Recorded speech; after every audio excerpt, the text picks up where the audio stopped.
Via लैक्टिया, ब्रह्मांड का अनंत महासागर। कार्डिक सिखाते हैं कि वाया लैक्टिया वह विशाल प्रकाशमान नदी जो रात के आकाश को पार करती है, अरबों तारे और ग्रह प्रणालियों से मिलकर बनी है। आंखों से देखने पर यह एक धुंधली प्रकाश की पट्टी जैसी दिखती है, लेकिन दूरबीन से पता चलता है कि इस प्रकाश का हर बिंदु एक सूरज है और हर सूरज के अपने ग्रह और मानवता हो सकती है। इस संरचना की भव्यता दिव्य विचार की अनंत शक्ति को दर्शाती है। प्राचीन मानव के लिए वाया लैक्टिया एक रहस्य थी, आकाश में एक सफेद वेशभूषा।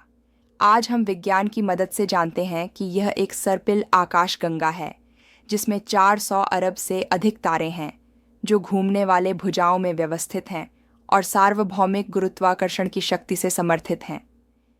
हमारा सूर्य इन तारों में से एक है, जो आकाश गंगा के किनारे पर स्थित है, केंद्र से लगभग 27,000 प्रकाश वर्ष दूर। यह दिखाता है कि हम ब्रह्मांड की विशालता के सामने कितने छोटे हैं, लेकिन साथ ही इस विशाल सद्भाव का हिस्सा भी हैं।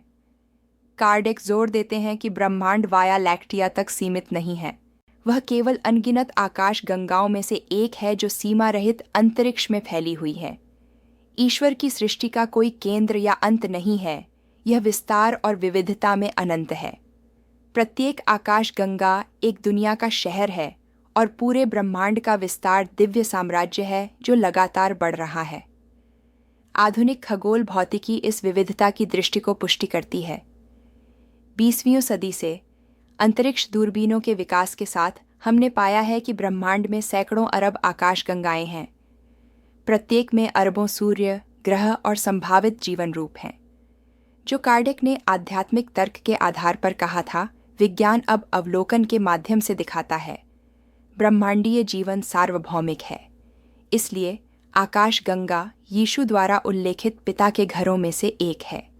प्रत्येक प्रकाश बिंदु पर आत्माएं जीवित हैं, सीख रही हैं और विकसित हो रही हैं, जो कच्चेपन से लेकर स्वर्गीय पवित्रता तक के स्तरों पर हैं।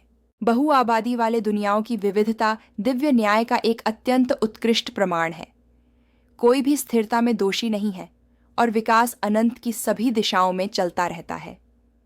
आधुनिक ब्रह्मांड विज्ञान यह भी प्रकट करता है कि आकाश गंगाएं विशाल संरचनाएं बनाती हैं, समूह, सुपरग्रह और ब्रह्मांडीय रेशे, जो प्रकाश के सच्चे जाल हैं, जो पूरे ब्रह्मांड को जोड़ते हैं। कुछ भी अलग नहीं है, सब कुछ एक सुर में बज रहा है, जैसे एक सार्वभौमिक सिम्फनी।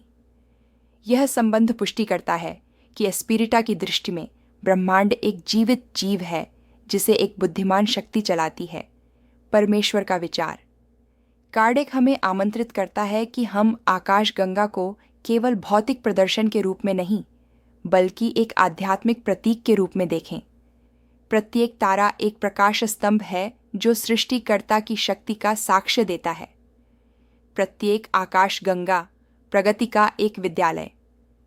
जो प्रकाश हम देखते हैं वह हजारों वर्षों से होकर आया है, और जब हम इसे अपनी आंखों से छूते हैं तो हम अतीत और अनंतता को भी छूते हैं। मानव आत्मा जब नैतिक रूप से ऊपर उठती है तो अपनी सीमा का विस्तार करती है और यह समझने लगती है कि ब्रह्मांड ईश्वर का दर्पण है। तारों का अध्ययन तब जागरूक पूजा का कार्य बन जाता है, क्योंकि सृष्टि को जानना ही सृष्टिकर्ता को जानना है। यदि इस विचार ने आपको अनंत की प्रशंसा करने के लिए प्रेरित किया है तो इसे साझा करें, क्योंकि आकाश गंगा का दर्शन करना यह मानना है कि आकाश सितारों में ही नहीं, बल्कि दिव्य प्रकाश और बुद्धि में भी समाप्त होता है।